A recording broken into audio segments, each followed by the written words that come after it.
You'll see we've got an incredibly distinguished set of panelists this morning.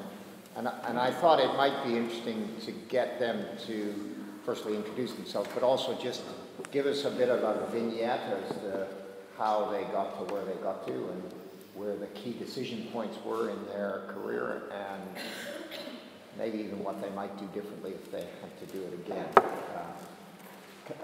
Antonio, do you want to start?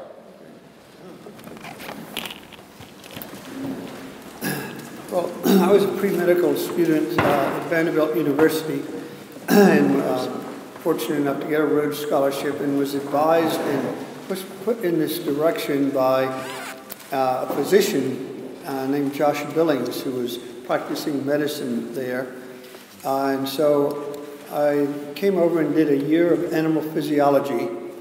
And I was at Worcester College. In the summer between the first and second years, my biochemistry tutor, who had been traveling around in the United States talking about the glycosylate cycle that he had discovered, he said, "Why don't you work in the lab this summer and learn some biochemistry?" So I did, and the professor of biochemistry was Sir Hans Krebs. And so at the end of the summer, the work was successful. We published a paper in Nature, and they said, "Well, we think you should switch over and take a DPhil in biochemistry. That it's a waste of your time to spend another year doing animal physiology." So I'd planned to go back after 2 years and pursue the MD degree, and so this was going to mean a real career change or change in direction. And so my tutor at Worcester advised me against this, but I'd like to go back to the point of the importance of mentors and advisors. The warden of Rhodes House at the time, Williams, or Edgar, strongly advised me to pursue this. He said, if you have an opportunity to work with Kornberg and Krebs, you shouldn't miss it. And so I decided to do that. And just one anecdote, Krebs would come around every morning and say, "Well, Tony, what are you doing?" And so at one point during my work, I discovered a new enzyme and crystallized it. And so I got up early one morning in the middle of the night and prepared a fresh preparation of crystals with a phase contrast microscope. So he came around and asked me the usual question precisely, 8 a.m. every morning. And so I explained to him, and he nodded and he said, satisfactory, quite satisfactory, and walked off. So Kornberg came over and said, well, what did the prof, we call him the prof, what did he think about it? And I said, I don't think he thought very much. And he said, why? And I said, well, he said, quite satisfactory, and left. He said, well, when I told him about the glycosylate cycle, he only said satisfactory. So that's the best, highest praise you'll ever get. It was a Hans Krebs. So that had an impact on me, and I finished medical school and pursued biochemistry and medicine at the same time. So actually, Josh Billings was on my selection panel, so there's always some level of connections here. I had fully intended when I was a senior in college to go to medical school and apply for a Rhodes Scholarship and a couple of other scholarships because it seemed like it was worth a try, but had low expectations. It obviously changed the direction of my career. It gave me the opportunity to consider a career in pure science, which when here was quite intoxicating. It all went well when I was here, and it launched me on a path to be more of a physician scientist. But to John's earlier comments, you know, we probably all have at least 2 and maybe 3 careers in us. And so when I was 45, I was given the opportunity by a large private equity firm to start a venture capital effort. Now, I should tell you, my scientific career was actually going pretty well, by almost all standards. And one of the original comments that one of my colleagues at UCSF said was, "How could you?" And about 2 years, he said, "How can I?" And you know, and so these career switches are difficult, and when I think back to what it was like in the first years of having gone from really a very pure academic career to something that had much more serious business overtones to it, you know, it's a bit like Samuel Johnson's description of a dog walking on its hind limbs. It's not elegant. In fact, it's amazing they can do it at all. So, you know, as you think about these career transitions, they won't actually feel natural at the beginning, but they are invigorating and challenging and worth taking on. Okay, you've got one over there. Well, I'm sort of the odd man out to some extent, and I feel the same way. I'm a theoretical physicist by training up in Keble Road, and I went into science. I loved physics. It was great. It was a real passion. I went back to Germany, ended up as a professor in Bayreuth, went to Los Alamos, and I did rather well in my small area. This was theoretical physics, and at the age of 40, at midlife crisis, you feel, well, how much impact do I have? I can do well. I had some stories to tell, and it was a lot of fun. I have to say that I'm in an unusual situation. My wife is a theoretical physicist as well, and we've been working together all through my life, and gladly we're still doing it. But then, how did I end up here? Around 6-7 years into Los Alamos and doing this, I sort of decided, well, I really don't have an impact. Let's try and see what I can do with my knowledge. And sort of being a Rhodes Scholar, I said, well, I can do this. So you have to change something. And it helps. And we started a little company in a ski resort in Colorado, aimed at data compression, totally weird. We ended up analyzing, as part of this, mass spectrometry data, and realized, I think we had something to give. And then we ended up into medical diagnostics, totally serendipitously. There was no plan to it. It sort of happened that we found out as we went along from radiology that the knowledge we brought in could have been usefully applied. And as it turns out, really funnily, we hired our first medical doctor into our company only 3 years ago, which is really strange, working in the medical world. So we are bunch of physicists, we did have some biochemists, we have data analysis people, but it does show that there's a lot of fruitful cross-fertilization coming on from other fields, and I'm very glad I did that jump. And it sort of goes, and then part of this, then the return was that we sort of saw some of the problems we encountered were not we hadn't encountered in our data analysis world before, and so we actually managed to get in some of the people from the deep learning community and look at the fairly small data sets that we have in the medical world. And recently it's been extremely exciting. It's been mentioned a couple of times before. Immunotherapies, I work in oncology, is really changing the world, and we were fortunate to think it was right. And that's another of those examples where the majority is always wrong. Nobody believed it for a long time. I mean, Rosenberg and NIH was one of the holdout forts and been attacked many years. But it really changed the world. So I think one thing really as a message is believe in what you think is right and try and move fields. I mean, yes, you're growing up in the medical world, but there's ways you can bring so much from what you've learned into another field and then get a lot of satisfaction out of it.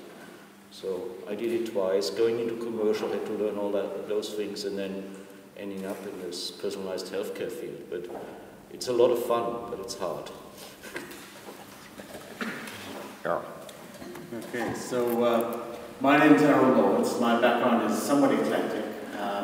I was born and raised in the most beautiful city in the world, which is Cape Town, South Africa. I did my medical school training, OBGYN training there, and then came here to do a DPhil in biochemistry, which I completed, and then went on to do further clinical training in OBGYN, high-risk obstetrics at Harvard for 12 years, then at Yale for 7 years, and most recently back in Boston as chair of the Department of OBGYN, and I run a research institute called the Mother Infant Research Institute. So 3 little pearls of wisdom, if you like. The first is, I was once told that if I'm unable to describe my research in one sentence, then I'm wasting everybody's time. especially my mentor style. So be able to encapsulate what it is you do in a single sentence. So I'm an academic physician scientist with a passion for preterm birth. My passion is the prediction and prevention of prematurity. We've talked a lot here about end-of-life issues, extending life, the improvements that have been made, but we haven't impacted on preterm birth rates for the last 40 years. And it's a major stress to the system, to families that have a preterm delivery. So that's been my passion in the lab and on a national scale. The other thing is, I want to reiterate what was brought up earlier, which is the question of mentorship and how important mentorship is. You know, I always remind my students and my faculty that if you start to think about it, you don't get to choose your ethnicity, you don't get to choose your religion, you don't really get to choose your parents or your kids, but you do get to choose your research mentors. So take it very seriously. I would argue that mentorship, who you work with, is actually more important than the field or the topic that you're working on. Take that very seriously, and it's a two-way street. You know, you have to get the most you can out of your mentor. So figure out how to get the most out of them, keep those relationships going long term. Have a different mentor for your career mentor and a research mentor. They don't have to be the same people, but you need to build those networks and keep those relationships going. And the last is just the question of economics. That as physician scientists, as clinicians, you need to understand the economics of healthcare. So my latest venture at the age of 50 is to do an MBA. So I'm finishing that up. And maybe to take a step into healthcare executive leadership, because there aren't enough physician scientists, there aren't enough clinicians at the table making decisions about where healthcare is going. So that's the next step in my career.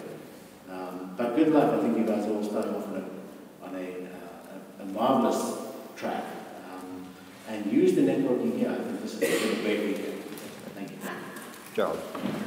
I'm Gerald Chang. I'm a venture capitalist from Boston. So I discovered rather late in my life that I am a case of ADHD. The hallmarks, two of which I'll mention, and that is a need for constant stimulation and the propensity to take risk. So being a venture capitalist perfectly fits my genetic makeup. Being a venture capitalist, it's endless stimulation. People innumerable who come to us making pitches, and increasingly nowadays, at least in the biotech field, these pitches are really about science. So I would say that some of the most interesting science is now being done in these burgeoning biotech companies. Academic science has its flavor, but scientists done in biotech companies have a different flavor, which tend to be more translational, more goal-oriented, less freely roaming, but you are there with a single mind to get to a product. So I would first tell you that biotech is intellectually speaking, extremely stimulating. I work across therapeutic areas, and therefore, even more stimulation. Now, the other hallmark of ADHD that I talk about, and that is taking risk. Many of my venture capital brethren have now turned venture capital into a money management business. And that has to do with the invasion of Wall Street or the city, into venture capital. In a classical sense, venture capital is really there to take risk with your financial capital. And of course, in the biotech world, that risk is very much, a scientific risk and a development risk. I would say, therefore, that it's very important to have risk tolerance. Now, of course, you don't take risk, you don't take stupid risks, you take calculated risk. And therefore, it's very important, that your landscape of the intellectual landscape in your mind be broad as well as deep, so that when you are presented with any one opportunity, you have a big context by which you assess the risk.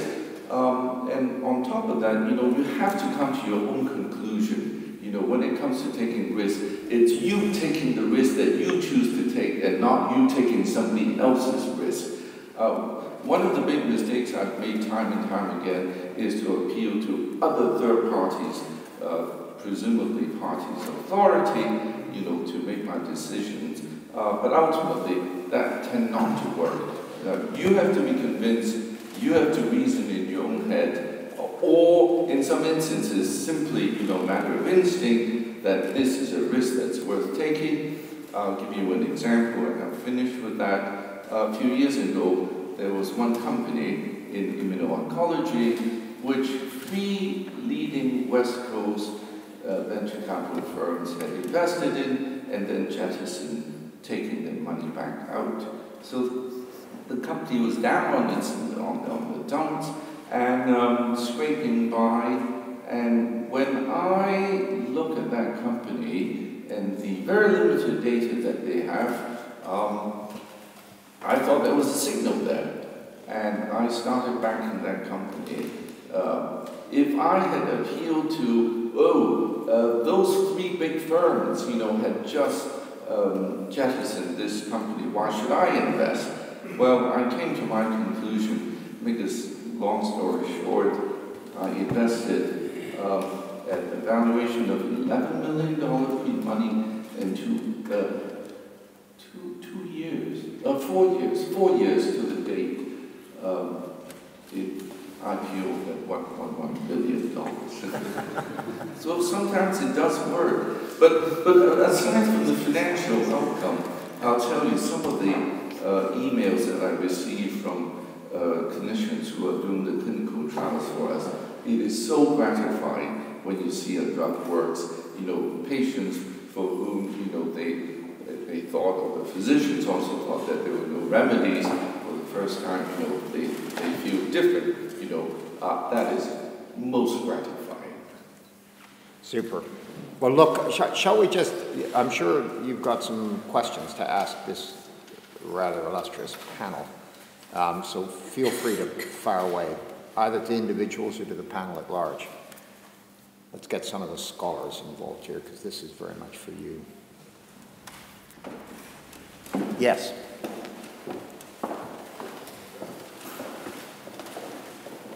I was just going to say, there's been mention of serendipity, and serendipity is not something that you can plan for. And I think that a lot of us come here being of the planning variety. And so I'm just wondering what advice you would give to planners and how to allow for serendipity, basically, if that's not something that you can deliberately go up for. So, you know, what decisions do you make at this stage to keep opportunities open to allow for that? Well, I guess that was aimed at me. I think, yes, you need to plan, but I think part of the fallacy of planning is that you expect it to come true, and it very rarely does. And what serendipity is that you see the opportunities based on the experience you've had and know how to translate that into the new opportunities you see. So there are always new ones. You always fail in the things you plan, and you should take that as a positive driving force to learn something new for something else. And I mean, I'm probably more random than most, but I think there's some basic underlying principles we all have, why we got selected, why we're in this community. And that's what you should stick to as the guiding line. What you do in detail will change. We don't know what we're going to do. I mean, of course, we'll think we'll have solved cancer in 15 years, and we make all these plans, and we have universal access, but there's always problems that come up, and I don't know what the problems will be in 15 years. But if we learn how to tackle today's problem, we can take that knowledge and move it forward to tomorrow's problems, which is what you will solve. And that's what I would say. Learn every day of even when you're 55 years old. Any other thoughts, Antonio? Well, I think a part of pursuing a career depends on serendipity and what opportunities provide. But I think as far as planning goes, think about several things. One is, what are your strengths? And if never in 1,000 years would I pursue a career like Gerald Chan. I've had some interactions with him, which were very pleasant, but it's just not in my makeup to be that kind of a risk taker. So I would never have succeeded in doing that. But just make a list of your own personal strengths and weaknesses and see where it would be logical for you to pursue. Do you really enjoy patient care? Do you really enjoy research? What really brings you gratification? One of the things that we have a lot of different types of people. I was dean at Weill Cornell Medical College in New York for 15 years, and we have a wide diversity of students who pursue different things, different careers.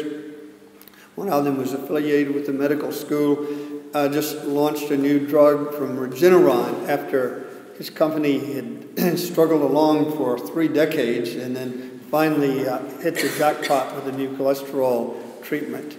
But in looking at our students, we did a survey of where our students over the last 20 years have ended up. And 36% of them were in academic medicine, and the others were in a wide variety of things, from pharmaceutical companies, venture capital, just a large variety of different things. So I think medicine opens many doors, but if you think about what your strengths are, what your weaknesses are, but really what gives you pleasure and what you get satisfaction from, that's important. Our residents have an opportunity to take a rotation in Tanzania at the Mwanza, the Bugando Medical Center, one of the poorest parts of the world. And they come back following that saying, I really feel as though that experience taught me why I wanted to pursue medicine. Because every 3rd patient is HIV positive and also has tuberculosis, malaria. You have to treat the patients and diagnose them before you have a diagnosis. If you ever get a diagnosis from the lab or from radiology. I think having a different variety of experiences in medical school, whether it's working in a clinic, going to a 3rd world country where you really are the doctor, or working in a research laboratory, may point you in a particular direction. So Thomas Edison famously said when he was asked how he became such a successful inventor, he said you have to be prepared for serendipity. And I always thought that was counterintuitive. I never quite understood how can you be prepared for chance. But the truth is, as you move forward, there will be opportunities that come your way. You just need to know your strengths and weaknesses, look out for those opportunities, and make the most of them. Right, another question at the back.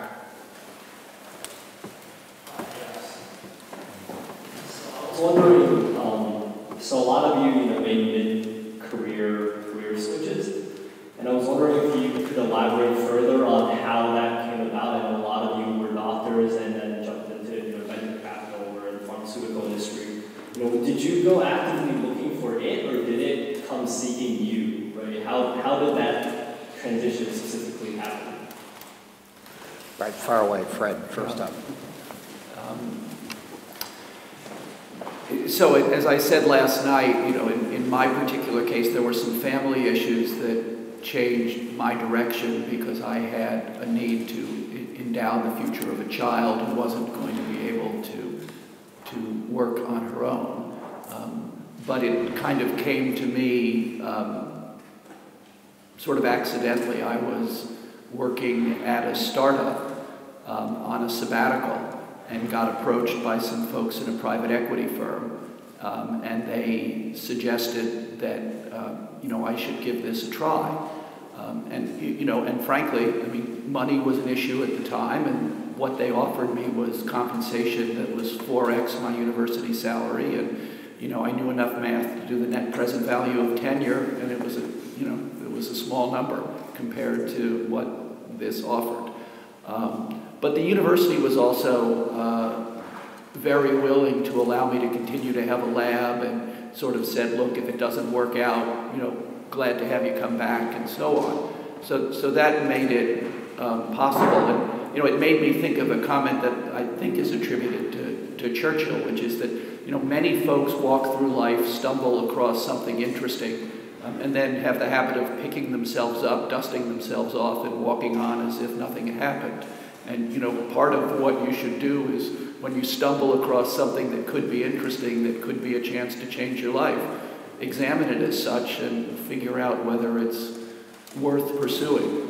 The notion of having a second career turned out to be a really good thing for me. Now I'm kind of thinking about my third career. Gerald. If I were to look at my life now, more towards the tail end, I probably reinvented myself every 10 years. Were there any grand plans? Absolutely not. In fact, I gave a commencement speech one time about the stochastic nature of life. Too many people, and especially with Asians, too many parents, want their children to have a deterministic, path to their career or to their lives. I've heard so many parents say, I want my child to be an investment banker. Oh, please. Life is stochastic, There's certainly a deterministic part, and in fact, isn't it the definition of chaos that it is superposition of stochastic processes on deterministic processes, so one does not negate the other. Then people ask me, how do you know, when you make those switches? I can only say, you will know. At that juncture, it feels right, and you will know. And don't be afraid. So these junctures come about, or these opportunities. I'm not sure I really went out seeking for it, but I'm always open to input. I'm always open to input. Not just in the sphere of what I was doing at the time, but I was always on the lookout, for what else is happening, what's the next thing. So be open, play in traffic, and things will happen. And when that happens, you will know it because it feels right. Harold, do you want to come in? Yeah, I think, have confidence in yourself and your abilities, and it's a lot of it is about personal growth. You reach a point at which you operating at a ceiling at the highest level of your current degree and your current training, and the question is, how do you make that quantum leap into something different and continue to grow as a person? I think that's the impetus for me to change track. Only one sentence. What I've learned is that the majority is almost always wrong if you talk about science. Nothing has ever been done by following majority. So if you go and evaluate a chance and it's mainstream, it's probably not that interesting. If you're convinced it's something new, do it. It's worthwhile. You may fail, but it's worthwhile. Antonio, did you want to comment? No, I'll pass. Yeah, great. Can I just add a kind of personal comment to that? Because I think sometimes these things which allow you to get a different view on life come from getting involved in things that you might not have initially been that good at. I spent 6 years at Stanford right at the time when everybody had a biotech company, and I came back to Oxford where nobody had a biotech company. And I was visited in 1987 by a graduate student who had a problem. His problem was that he'd made quite a fundamental discovery in diabetes, but he was a graduate student, and he said to me, look, if I put in a grant application to the Medical Research Council, I have zero chance of getting it funded. But the science was terrific, and he said, I've come to you, I need help, how am I going to do this? So I picked up the phone to a friend of mine who was a venture capitalist in San Diego, Ted Green, you probably know Ted. Yeah. And I said to Ted, Just saw him Thursday. I said, Ted, how would you like to invest in a company which would actually try and find the cure for type 2 diabetes? And I told him the story. And he said, what's your friend, the graduate student, doing tomorrow morning? I said, well, probably going into the lab. He said, well, could you drive him to the airport and put him on a plane to San Diego, and we'll set up a company. And that company was Amylin. It was sold to BMS for $3 billion 20 years later. I mean, it's a great story. And that's how I really started to become really engaged with the biotech sector in Oxford. And, you know, we've done a terrific defense company I was involved in early on.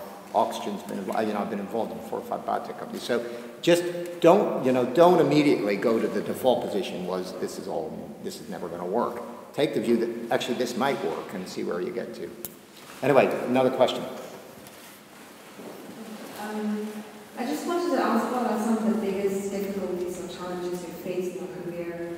For instance, you are meeting fewer people now who are working for truly altruistic reasons, and in your experience meeting people from completely different backgrounds and perspectives, you had to make a compromise on certain things and do some things that you don't necessarily believe in completely, and possibly how you dealt with that.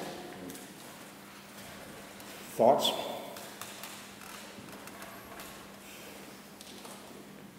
Well, I'll start, but I'm sure you guys do you run into, I guess, ethical issues, right, based on income or company survival situations and so forth? And I would say rarely. I mean, when you start up, and John has said it, you start up a biotech, intentions of almost everybody's are good. I mean, that's, we don't have to, there's very few truly evil people out there. And so I think there can be a lot of the things that give a bad taste are mainly caused by stupidity rather than maliciousness.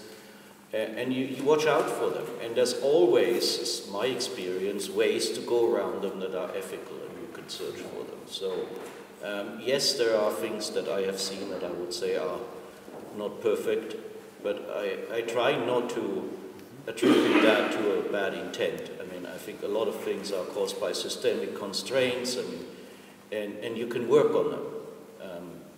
I actually have to say I have not run into a truly evil person that has said, well, I give you the money, you have to do this, and it doesn't matter what happens with everybody else. So it's much rarer than one thinks. It's my experience.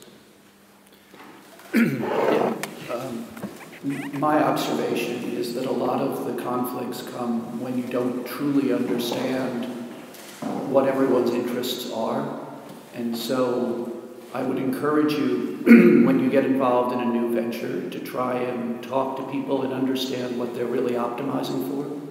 For the most part, people stay true to what they're optimizing for, but more often than not, when things go south, it's because a group that you think is working together are actually optimizing for different things. And when that happens and you don't understand it, it can appear quite mystical and quite frustrating. So I'll weigh in. I would say, have a sound moral compass of your own. Never compromise on ethics. That's one of my rules that I hold very dearly to. That's not to say there won't be compromises to make. And I would say the biggest challenge I've had, I've done a lot of interesting things in my career. The biggest issue is being able to strike the right balance between your professional and your family life. Having a dual career family, my wife is a lot smarter than I am and a lot more successful. And we have 3 kids who are really the focus of our lives. And being able to balance your professional and home life is a real challenge. That to me is the biggest challenge I've had to face personally. I'll add one point on ethics. I quite agree. There are few really bad people out there, and the system tend to sort of screen them out. But I recently had to deal with a situation where the CEO just got carried away by the success of the company. He started stretching, data, how he presented data, blah blah blah. He got carried away. It got to his head. So I agree, that we must have this moral compass, and we must, when it comes to matters of ethics, subscribe to a zero tolerance principle or practice. But don't let it get to your head. It's so you're successful. So what? There are lots of people more successful successful than you. Don't take yourself too seriously. Have a good time, do good, you know, for the world, and the gratification will come. I saw this inscription on the building one time in the Midwest. It says, "There's no greater conquest than that of the self." So watch out for yourself, you know, do good and stay the course.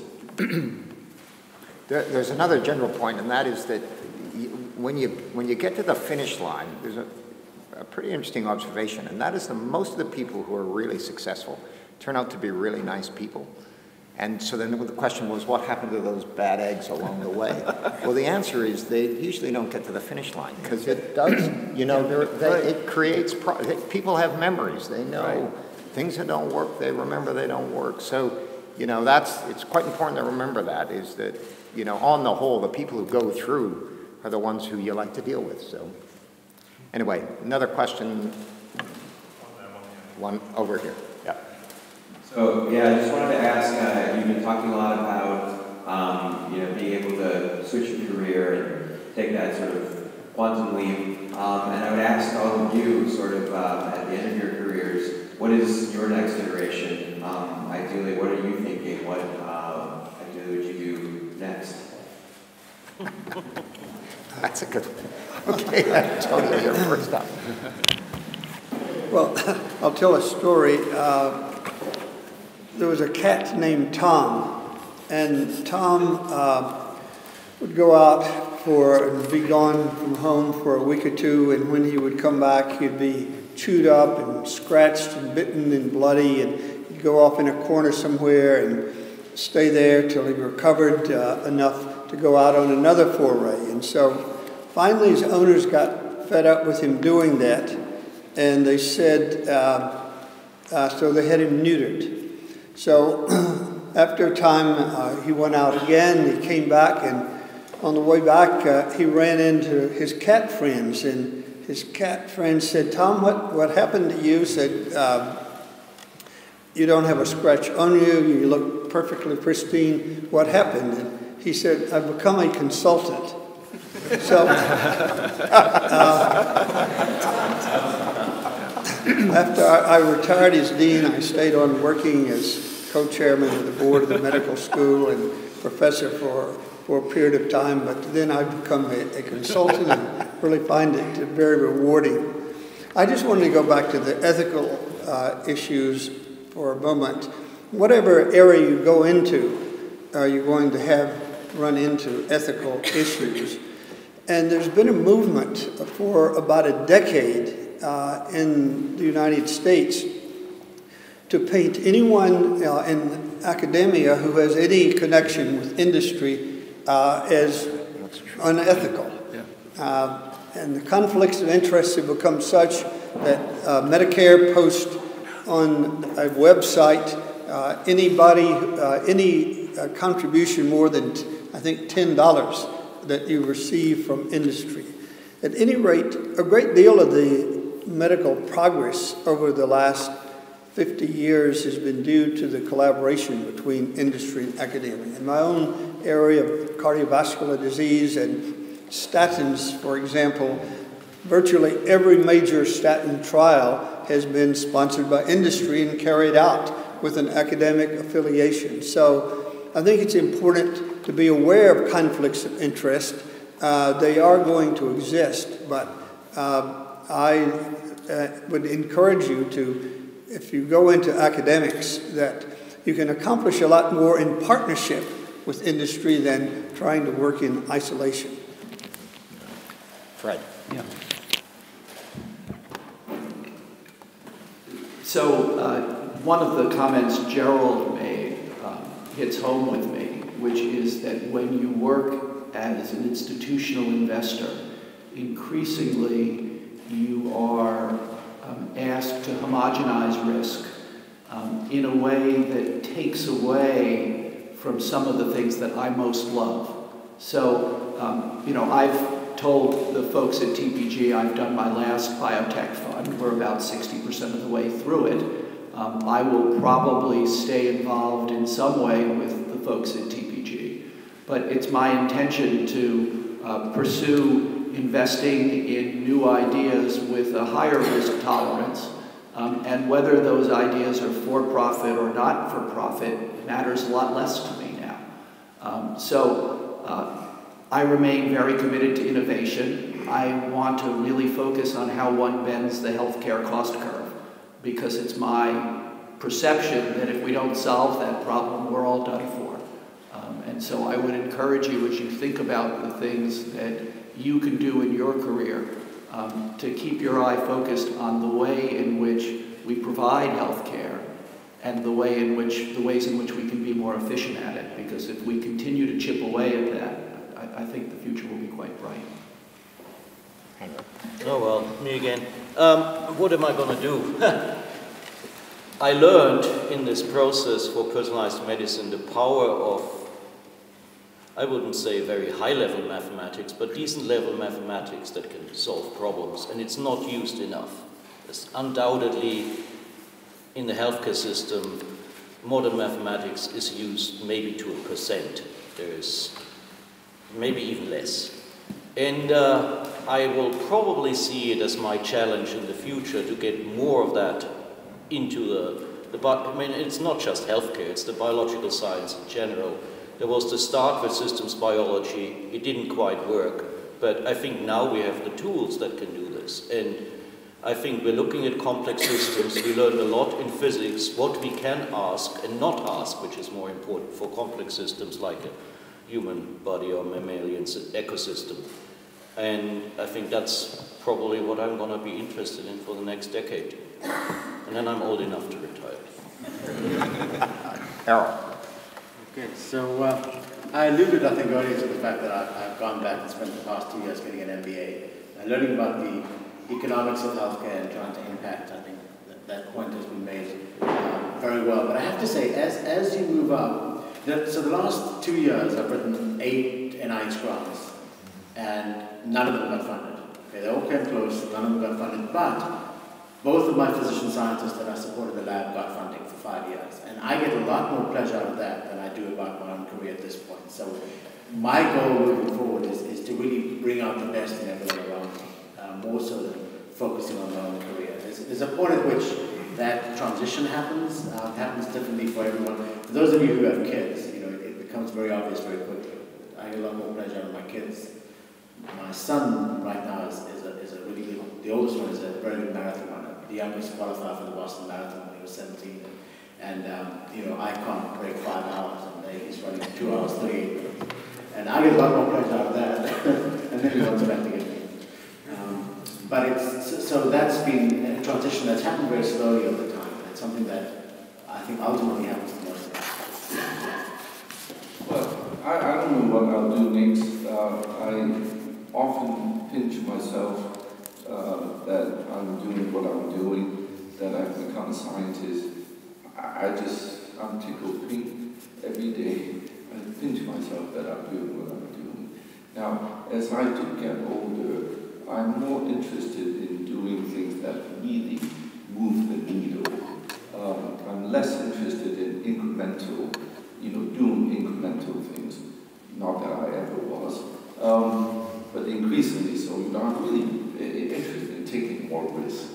One of the good things about getting older, it doesn't matter.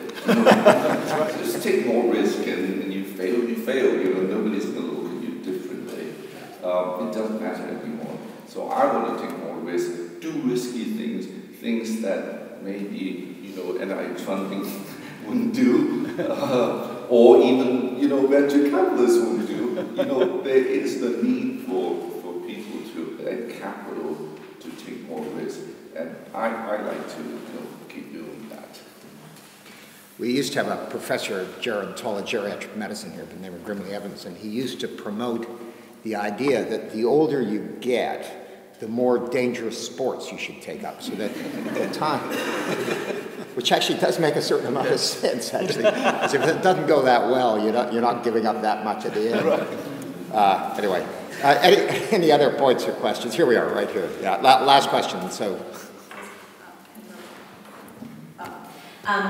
yeah, just following on from the risk-taking thing that's been quite present through something I've noticed is that everyone seems to have a really important place for failure in their lives and in their trajectories, their paths. And generally seems to be from hindsight when you reflect on it.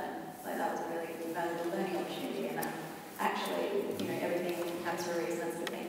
I was wondering, maybe sounding a bit cynical, do you have any regrets or anything you would have done differently if you could? Good one. Any regrets, guys? You will have regrets, I know. Yeah, sure, lots. The metaphor I use is stepping on a rake. And I've stepped on a number of rakes in my career, and they keep hitting you in the head. And it doesn't feel so good. But hopefully you learn to recognize rakes after a period of time. But if you're unwilling to take risk, then you'll have very few failures, but it won't be very interesting. And when I was in the lab, what I always tried to do was to have 2 or 3 projects going at any given time. Because if one of them worked, I thought that was great. In America, baseball's popular, and you can lead the major leagues in batting if you hit the ball 1 in 3 times. Now, some of you in the audience may say, well, what about the other 2 out of 3 times? 1 out of 3 doesn't sound very good, but you can be in the Hall of Fame. So, I think that if you work on exciting projects, one of the reasons why they're exciting is because people haven't done them before. And if people haven't done them before, sometimes there's a good reason they haven't done them before, and that's just that they're hard. But maybe that's what makes them more interesting. And one of the things that you all have, which I encourage you to use, is credibility. You have a lot of credibility because of the things you've accomplished. And I would encourage you to leverage that credibility to get permission to take the sorts of risks that can lead to wonderful things. And don't be embarrassed by stepping on a few rakes along the way. But when you've stepped on the same one a few times in a row, try and avoid it. Any other thoughts or comments? Oh, the sun came out. Wow. Yeah, please.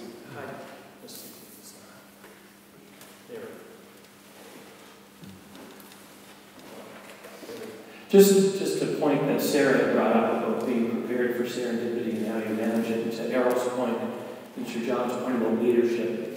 Because sometimes I have found in my career, doing a lot of advocacy and working with governments and trying to get new policies or laws passed, it's not about the fact that the science isn't there and the knowledge doesn't exist. It's getting people to adopt it, or for legislators to pass policy or budgets or laws to make things happen. And to Errol's point, and I take my hat off to you for doing your MBA in sort of mid-career, but there is an art and science to leadership, and you've been self-selected as leaders. But if you're going down the medical route, to do an MBA or to do leadership courses early to mid-career can really help you when it comes to if you want to take the lead on trying to not just innovate, but to translate innovation into real-world action. And there is a science and an art, and you can learn a lot. So being prepared for new opportunities often can be leadership opportunities. So if you have yourself not just really smart in a particular focused field, but you have some leadership behind you and training, I really advise that and think about that as well. Great, thanks, Andrew. Look, we should probably wind it up. That was a great session. Thanks for the questions, and thanks to the panel for great input. I think we're going to break now. I don't think we're going to, Andrew, we're going to do lunch. No, we're not. Yeah, it's just, that's a terrific discussion. Thank you. Maybe a round of applause to the